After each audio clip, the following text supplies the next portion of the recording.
ગલાતીઓને Paul પ્રેરિતનો પત્ર અધ્યાય 1 ગલાતીઓની મંડળીને પાઉલનો પત્ર. હું પાઉલ પ્રેરિત, કોઈ માણસો દ્વારા નહીં, પણ ઈસુ ખ્રિસ્ત અને તેમને મૃત્યુમાંથી સજીવન કરનાર ઈશ્વર દ્વારા પ્રેરિત થવા માટે તેડાયેલો છું. હું પોતે તથા અહીંના તમામ ભાઈઓ, ગલાતિયાની તમામ મંડળીઓને વિશ્વાસી સમુદાયોને શુભેચ્છા પાઠવતા આ પત્ર લખીએ છીએ. ઈશ્વર પિતા તથા આપણા પ્રભુ ઈસુ ખ્રિસ્ત તરફથી તમને કૃપા તથા શાંતિ હો, જેમણે આપણા પાપોને સારું પોતાનું અર્પણ કર્યું, કે જેથી આપણા ઈશ્વર અને પિતાની ઈચ્છા પ્રમાણે આ વર્તમાન દુષ્ટ જગતથી તેઓ આપણને છોડાવે. ઈશ્વર પિતાને સદાકાળ મહિમા હો. આમીન. એક જ સુવાર્તા. મને એ વાતનું આશ્ચર્ય થાય છે કે જેમણે તમને ખ્રિસ્તની કૃપા દ્વારા તેડાવ્યા, તેમની પાસેથી તમે આટલા બધા વહેલા જુદી સુવાર્તા તરફ વળી ગયા છો. એ કોઈ બીજી સુવાર્તા નથી, પણ કેટલાક તમને હેરાન કરે છે અને ખ્રિસ્તની સુવાર્તા ઉલટાવી નાખવા ચાહે છે. પણ જે સુવાર્તા અમે તમને પ્રગટ કરી, તે સિવાય બીજી કોઈ સુવાર્તા જો અમે અથવા કોઈ સ્વર્ગદૂત પણ તમને પ્રગટ કરે, તો તે શાપિત થાવ. જેમ અમે પહેલાં કહ્યું હતું તેમ હમણાં હું ફરીથી કહું છું કે જે સુવાર્તા તમે પ્રાપ્ત કરી, તે સિવાય બીજી સુવાર્તા જો કોઈ તમને પ્રગટ કરે, તો તે શાપિત થાવ. તો શું હું અત્યારે માણસોની કૃપા ઈચ્છું છું કે ઈશ્વરની? અથવા શું હું માણસોને ખુશ કરવા ચાહું છું? જો હજી સુધી હું માણસોને ખુશ રાખતો હોઉં, તો હું ખ્રિસ્તનો સેવક નથી. પાઉલ કેવી રીતે પ્રેરિત બન્યો? પણ ભાઈઓ, હું તમને જણાવું છું કે જે સુવાર્તા મેં પ્રગટ કરી, તે માણસે આપેલી નથી, કેમ કે હું માણસની પાસેથી તે પામ્યો કે શીખ્યો નથી, પણ ઈસુ ખ્રિસ્તે પ્રગટ કર્યાથી પામ્યો છું. હું યહૂદી ધર્મ પાળતો હતો, ત્યારે મારું જે જીવન હતું તે વિશે તો તમે સાંભળ્યું છે કે હું ઈશ્વરની મંડળીને અતિશય સતાવતો અને તેની પાયમાલી કરતો હતો, અને મારા પિતૃઓના ધર્મ વિશે હું બહુ જનૂની બનીને મારા જાતિ ભાઈઓમાંના ઘણા સાથીઓ કરતાં યહૂદી સંપ્રદાયમાં વધારે પારંગત થયો.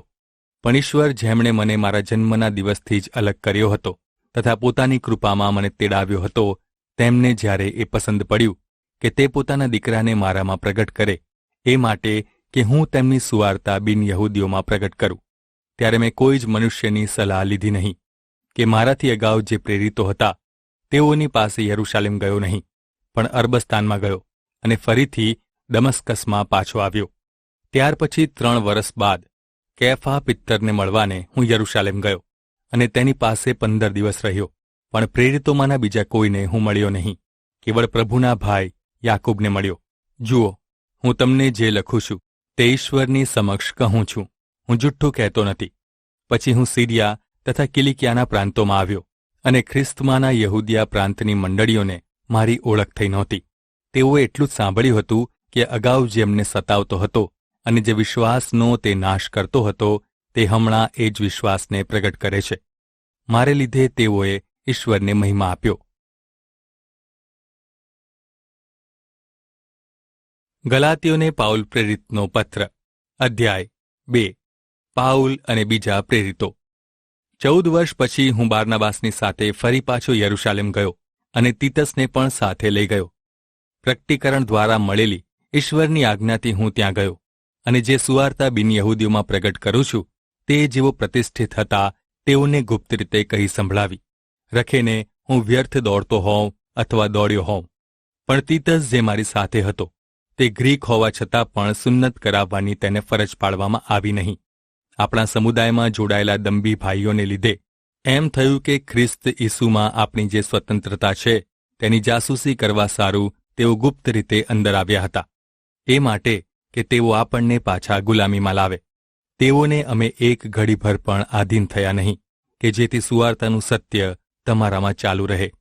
અને જેઓ પ્રતિષ્ઠિત કહેવાતા હતા તેઓ ગમે તેવા હતા, તેનાથી મને કંઈ ફરક પડતો નથી.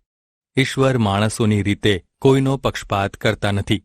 હા, જેઓ પ્રતિષ્ઠિત કહેવાતા હતા તેઓએ મારી સુવાર્તામાં કંઈ પણ વધારો કર્યો નહીં, પણ તેથી વિરુદ્ધ જ્યારે તેઓએ જોયું કે જેમ પિત્તરને સુન્નતીઓમાં યહૂદીઓમાં સુવાર્તાની સેવા સોંપાયેલી છે, તેમ મને બે સુન્નતીઓમાં બિન યહૂદીઓમાં એ સેવા સોંપાયેલી છે.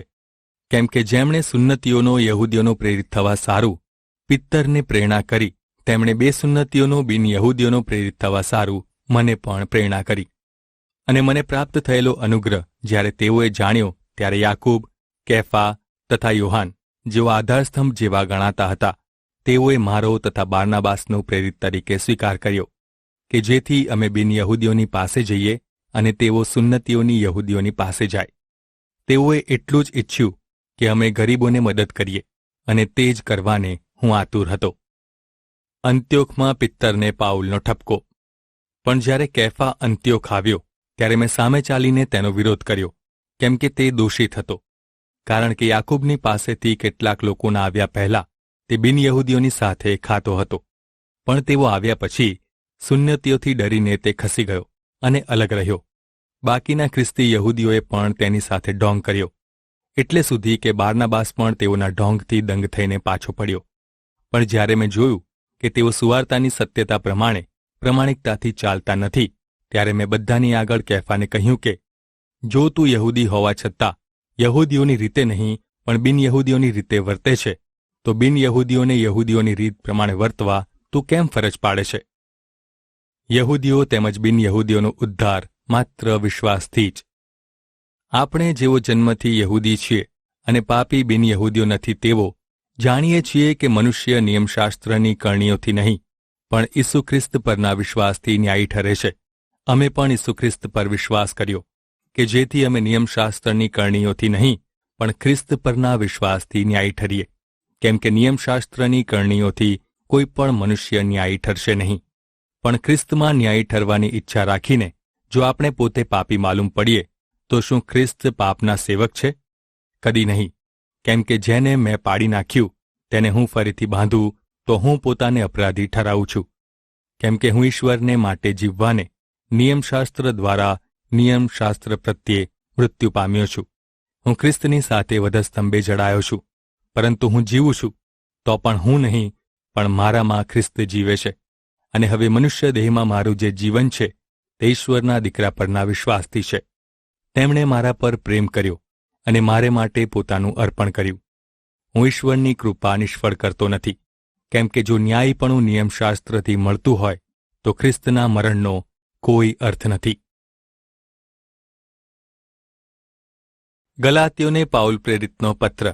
અધ્યાય 3. વિશ્વાસનું મહત્વ. ઓ અણસમજુ ગલાતીઓ, તમારી આંખો આગળ વધસ્તંભે જડાયેલા ઈસુ ખ્રિસ્તને સાક્ષાત પ્રગટ કરવામાં આવ્યા હોવા છતાં તમને કોણે ભરમાવ્યા? તમારી પાસેથી હું એટલું જ જાણવા ઈચ્છું છું કે તમે નિયમશાસ્ત્રના કાર્યોથી પવિત્ર આત્મા પામ્યા કે વિશ્વાસથી સુવાર્તા સાંભળવાથી પામ્યા? શું તમે એટલા બધા અણસમજુ છો કે આત્મા વડે આરંભ કરીને હવે દેહ વડે સંપૂર્ણ થાવ છો? શું તમે એટલા બધા સંકટ નક્કામાં સહ્યા? જો કદાપી નક્કામાં હોય તો એ માટે જે તમને પવિત્ર આત્મા આપે છે અને તમારામાં પરાક્રમી કામો કરે છે, તે શું નિયમશાસ્ત્રના કાર્યોને લીધે કે સુવાર્તા સાંભળીને વિશ્વાસ કરવાને લીધે કરે છે? એ પ્રમાણે ઇબ્રાહીમે ઈશ્વર પર વિશ્વાસ કર્યો અને તે ન્યાયીપણા અર્થે ગણાયો. માટે જાણો કે જેવો વિશ્વાસ કરે છે તેઓ ઇબ્રાહીમના દીકરા છે. ઈશ્વર વિશ્વાસથી બિનયહૂદીઓને ન્યાયી ઠરાવશે. તે અગાઉથી જાણીને શાસ્ત્ર વચને ઇબ્રાહીમને સુવાર્તા પ્રગટ કરી કે તારા દ્વારા સર્વ પ્રજાઓ આશીર્વાદિત થશે. એ માટે કે જેવો વિશ્વાસ કરનારા છે તેવો વિશ્વાસુ ઇબ્રાહીમની સાથે આશીર્વાદ પામે. કેમ કે જેટલા નિયમશાસ્ત્રના કાર્યો કરનારા છે તેટલા શાપ નીચે છે. કેમ કે એમ લખ્યું છે કે નિયમશાસ્ત્રના પુસ્તકમાં જે આજ્ઞાઓ લખેલી છે તે બધી જે પાલન કરતો નથી તે શાપિત છે. તો હવે એ સ્પષ્ટ છે કે નિયમશાસ્ત્રથી ઈશ્વરની આગળ કોઈ પણ ન્યાયી ઠરતું નથી, કેમ કે ન્યાયી વિશ્વાસથી જીવશે. નિયમશાસ્ત્ર વિશ્વાસ દ્વારા નથી, પણ તેને બદલે જે કોઈ તેમાંની આજ્ઞાઓ પાળશે તે તેનાથી જીવશે. ખ્રિસ્તે આપણા વતી શાપિત થઈને નિયમશાસ્ત્રના શાપથી આપણને છોડાવી લીધા. કેમ કે લખેલું છે કે જે કોઈ ઝાડ પર ટંગાયેલો છે તે શાપિત છે. એ માટે કે ઇબ્રાહીમનો આશીર્વાદ ખ્રિસ્ત ઈસુમાં બિનયહૂદીઓને મળે અને આપણે પવિત્ર આત્મા વિશેનું વચન વિશ્વાસથી પામીએ. નિયમશાસ્ત્ર અને દાન. ભાઈઓ, હું મનુષ્યની રીત પ્રમાણે કહું છું કે મનુષ્યના સ્થાપિત થયેલા કરારને કોઈ રદ કરતો અથવા વધારતો નથી. હવે ઇબ્રાહીમને તથા તેના સંતાનને વચનો કહેવામાં આવ્યા હતા, અને તેના સંતાનોને જાણે ઘણા વિશે ઈશ્વર કહેતા નથી, પણ તારા સંતાનને એમ એક વિશે કહે છે તે તો ખ્રિસ્ત છે. હવે હું આ કહું છું કે જે કરાર ઈશ્વરે ખ્રિસ્તમાં અગાઉથી નક્કી કર્યો હતો તેના વચનને 430 વર્ષ પછી આવેલ નિયમશાસ્ત્ર રદ કરી શકતું નથી, કેમ કે જો વારસો નિયમશાસ્ત્રથી છે તો તે વચનથી નથી. પણ ઈશ્વરે વચનથી જ ઇબ્રાહીમને તે વારસો આપ્યો. તો નિયમશાસ્ત્ર શા માટે હતું?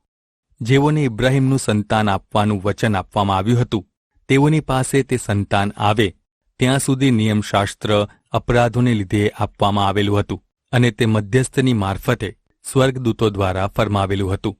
હવે મધ્યસ્થ તો માત્ર એકનો મધ્યસ્થ નથી, પણ ઈશ્વર એક છે. નિયમશાસ્ત્ર આપવાનો હેતુ. ત્યારે શું નિયમશાસ્ત્ર ઈશ્વરના આશાવચનોથી વિરુદ્ધ છે? કદી નહીં. કેમ કે જીવન આપી શકે એવો કોઈ નિયમ જો આપવામાં આવ્યો હોત તો નિશ્ચય નિયમશાસ્ત્રથી ન્યાયપણું મળત. પણ શાસ્ત્ર વચને બધાને પાપના બંધનમાં જકડ્યા કે આપણો બચાવ ઈસુ ખ્રિસ્ત પર વિશ્વાસ કરવાથી છે. તે વચન વિશ્વાસ કરનારાઓને આપવામાં આવે. પણ આ વિશ્વાસ આવ્યા અગાઉ તે વિશ્વાસ પ્રગટ થાય ત્યાં સુધી આપણે નિયમશાસ્ત્ર દ્વારા કેદ કરાયેલા અને બંધનમાં હતા. એમ આપણને ખ્રિસ્તની પાસે પહોંચાડવા સારું નિયમશાસ્ત્ર આપણો બાળ શિક્ષક હતું કે જેથી આપણે વિશ્વાસથી ન્યાયી ઠરીએ. પણ હવે વિશ્વાસ આવ્યા પછી આપણે બાળ શિક્ષકના હાથ નીચે નથી, કેમ કે તમે બધા ખ્રિસ્ત ઈસુ પરના વિશ્વાસથી ઈશ્વરના દીકરા છો. કેમ કે તમારામાંના જેટલા ખ્રિસ્તમાં બાપ્તિસ્મા પામ્યા તેટલાએ ખ્રિસ્તને અપનાવી લીધા. માટે હવે કોઈ યહૂદી નથી કે ગ્રીક નથી, કોઈ દાસ નથી કે સ્વતંત્ર નથી, કોઈ પુરુષ નથી કે સ્ત્રી નથી, કેમ કે તમે બધા ખ્રિસ્તમાં એક છો. અને જો તમે ખ્રિસ્તના છો તો તમે ઇબ્રાહીમના સંતાન અને વચન પ્રમાણે વારસ પણ છો. ગલાતીઓને પાઉલ પ્રેરિતનો પત્ર, અધ્યાય 4. ગલાતીઓ માટે પાઉલની કાળજી. હવે હું કહું છું કે વારસ જ્યાં સુધી બાળક છે ત્યાં સુધી સર્વનો માલિક છે. તે છતાં પણ તેનામાં અને દાસમાં કંઈ પણ તફાવત નથી. પણ પિતાએ ઠરાવેલી મુદત સુધી તે વાલીઓ તથા કારભારીઓને આધીન છે. તે પ્રમાણે આપણે પણ જ્યારે બાળક હતા ત્યારે જગતના તત્વોને આધીન દાસત્વમાં હતા. પણ સમયની સંપૂર્ણતાએ ઈશ્વરે સ્ત્રીથી જન્મેલો અને નિયમશાસ્ત્રને આધીન જન્મેલો એવો પોતાનો પુત્ર એવા હેતુથી મોકલ્યો કે જેઓ નિયમશાસ્ત્રના દાસત્વમાં હતા તેઓને તે મુક્ત કરાવે, જેથી આપણે તેમના દત્તક સંતાનો તરીકે સ્વીકારાઈએ. તમે દીકરા છો, તે માટે ઈશ્વરે તમારા હૃદયમાં પોતાના દીકરાનો આત્મા મોકલ્યો છે, જે પિતા, અબ્બા તેવું કહીને પુકારે છે. એ માટે હવેથી તું દાસ નથી, પણ દીકરો છે. અને જો તું દીકરો છે તો ઈશ્વરને આશરે વારસ પણ છે. પણ પહેલાં જ્યારે તમે ઈશ્વરને જાણતા નહોતા ત્યારે જેઓ વાસ્તવમાં દેવો નથી તેઓની સેવા તમે કરતા હતા. પણ હવે તમે ઈશ્વરને ઓળખ્યા છે, અથવા સાચું એ છે કે ઈશ્વરે તમને ઓળખ્યા છે. તો આ નબળા તથા નિર્માલ્ય જેવા તત્વોના દાસત્વની ફરીથી ઈચ્છા રાખીને તેઓની તરફ બીજી વાર શા માટે પાછા ફરો છો? તમે ખાસ દિવસો, મહિનાઓ, તહેવારો તથા વર્ષોના પર્વો પાળો છો. તમારે વિશે મને ભય રહે છે કે રખેને તમારે માટે કરેલો મારો શ્રમ કદાચ વ્યર્થ જાય. ઓ ભાઈઓ, હું તમને વિનંતી કરું છું કે તમે મારા જેવા થાવ, કેમ કે હું તમારા જેવો થયો છું. તમે મારો કંઈ અન્યાય કર્યો નથી, પણ તમે જાણો છો કે શરીરની નિર્બળતામાં મેં પહેલાં તમને સુવાર્તા પ્રગટ કરી, અને મારા શરીરમાં જે તમને પરીક્ષણરૂપ હતું તેનો તિરસ્કાર કે તુચ્છકાર તમે કર્યો નહીં. પણ જાણે કે હું ઈશ્વરનો સ્વર્ગદૂત હોઉં, વળી ઈસુ ખ્રિસ્ત હોઉં, તેવી રીતે તમે મારો સ્વીકાર કર્યો. તો પછી તમે મારી જે કદર કરી હતી તે હવે ક્યાં ગઈ? કેમ કે તમારે વિશે મને ખાતરી છે કે જો બની શકત તો તે સમયે તમે તમારી આંખો પણ કાઢીને મને આપી હોત. ત્યારે શું તમને સાચું કહેવાને લીધે હું તમારો દુશ્મન થયો છું? તેઓ તમને પોતાના કરી લેવા ઈચ્છે છે, પણ તે સારું કરવા માટે નહીં. તેઓ તમને મારાથી વિખૂટા પાડવા ઈચ્છે છે કે જેથી તમે તેઓને અનુસરો. તમે સારા કામને માટે હંમેશા ખંત રાખો તે સારું છે, અને પણ તે માત્ર હું તમારી પાસે હાજર હોઉં એટલા પૂરતું જ ન હોવું જોઈએ. હે મારા બાળકો, ઈસુ ખ્રિસ્તની પ્રતિમા તમારામાં ઉત્પન્ન થાય ત્યાં સુધી તમારે માટે મને ફરીથી પ્રસૂતાને થઈ હોય એવી પીડા થાય છે. પણ હમણાં તમારી પાસે હાજર થવાની અને મારી બોલવાની પદ્ધતિ બદલવાની મને ઈચ્છા થાય છે, કેમ કે તમારે વિશે હું મૂંઝવણ અનુભવું છું. હાગાર અને સારાનો દાખલો. નિયમશાસ્ત્રને આધીન રહેવાની ઈચ્છા રાખનારાઓ, મને કહો કે શું તમે નિયમશાસ્ત્ર સાંભળતા નથી? કેમ કે એમ લખેલું છે કે ઇબ્રાહિમને 2 દીકરા હતા, એક દાસી દ્વારા જન્મેલો અને બીજો પત્ની દ્વારા જન્મેલો. જે દાસીનો તે મનુષ્ય દેહ પ્રમાણે જન્મેલો હતો, અને જે પત્નીનો તે વચન પ્રમાણે જન્મેલો હતો. તેઓ તો નમૂનારૂપ છે, કેમ કે તે સ્ત્રીઓ જાણે 2 કરારો છે. એક તો સિનાઈ પહાડ પરનો, કે જે દાસત્વને જન્મ આપે છે, અને તે તો હાગાર દાસી છે. હવે હાગાર તો જાણે અરબસ્તાનમાંનો સિનાઈ પહાડ છે. તે હાલના યરૂશાલેમને લાગુ પડે છે, કેમ કે તે પોતાના સંતાનો સાથે દાસત્વમાં છે. પણ ઉપરનું યરૂશાલેમ સ્વતંત્ર છે.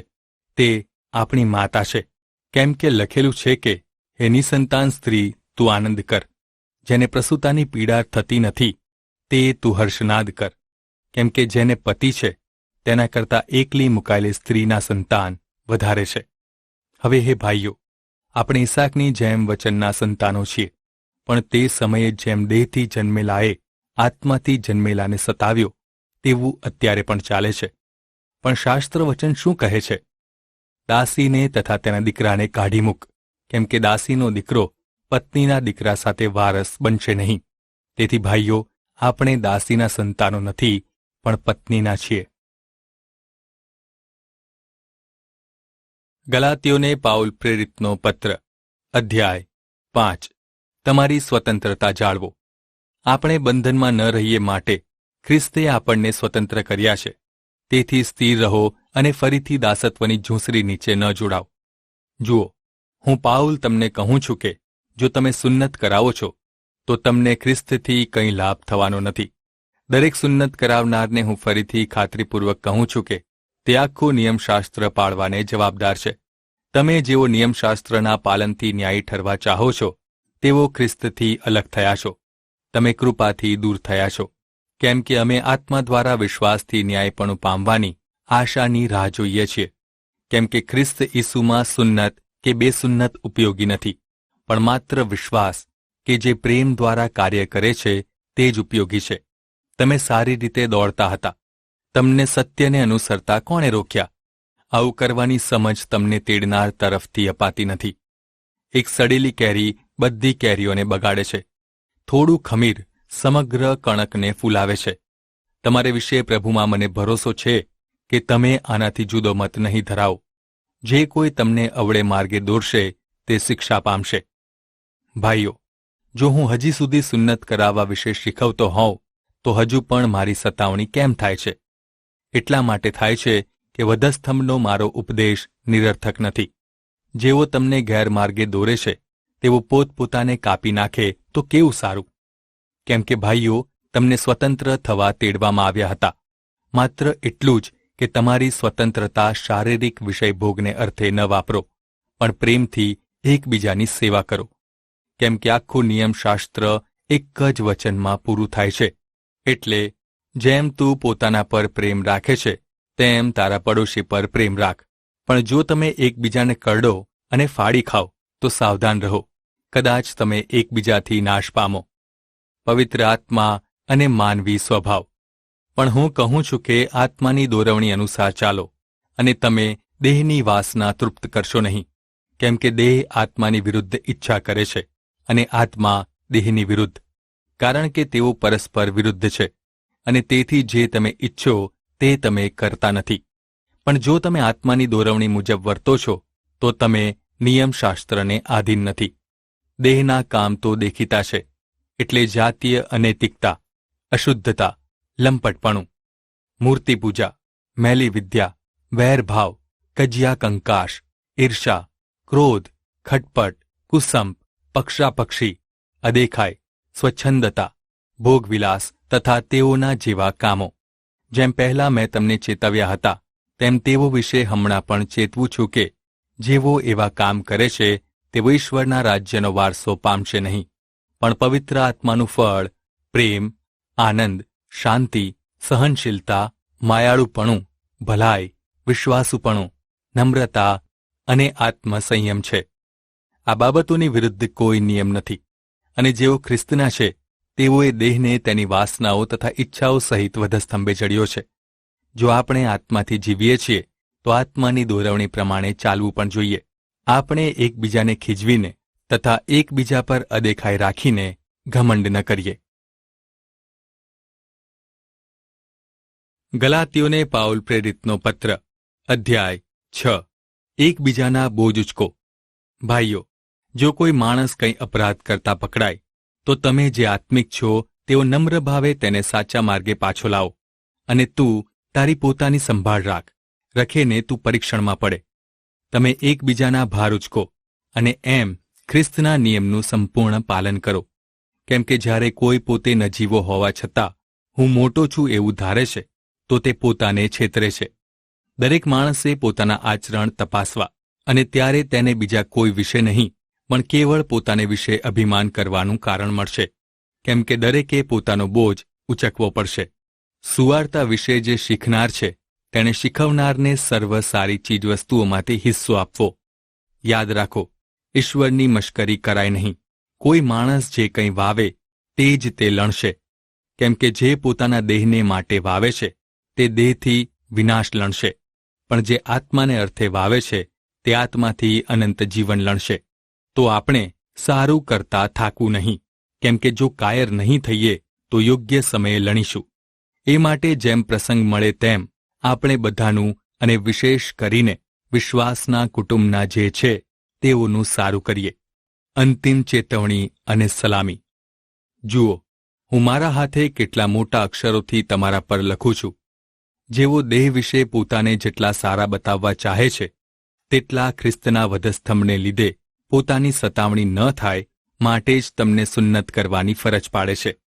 કેમ કે જેઓ સુન્નત કરાવે છે તેઓ પોતે નિયમશાસ્ત્રને પાળતા નથી, પણ તમારા દેહમાં તેઓ અભિમાન કરે. એ માટે તેઓ તમારી સુન્નત થાય એવો આગ્રહ રાખે છે. પણ એવું ન થાવ કે આપણા પ્રભુ ઈસુ ખ્રિસ્તના વધસ્તંભ વગર હું બીજા કશામાં અભિમાન કરું, જેથી કરીને મારા સંબંધી જગત વધસ્તંભે ચડાયેલું છે અને જગત માટે હું. કેમ કે સુન્નત કંઈ નથી, તેમ બેસુન્નત પણ કંઈ નથી, પણ નવી ઉત્પત્તિ જ કામની છે. જેટલા આ નિયમ પ્રમાણે ચાલે છે તેટલા પર તથા ઈશ્વરના ઇઝરાયેલ પર શાંતિ તથા દયા હો. હવેથી કોઈ મને તસદી ન દે, કેમ કે પ્રભુ ઈસુના ચિહ્ન મારા શરીરમાં અપનાવેલા છે. ભાઈઓ, આપણા પ્રભુ ઈસુ ખ્રિસ્તની કૃપા તમારા આત્માની સાથે હો. આમીન.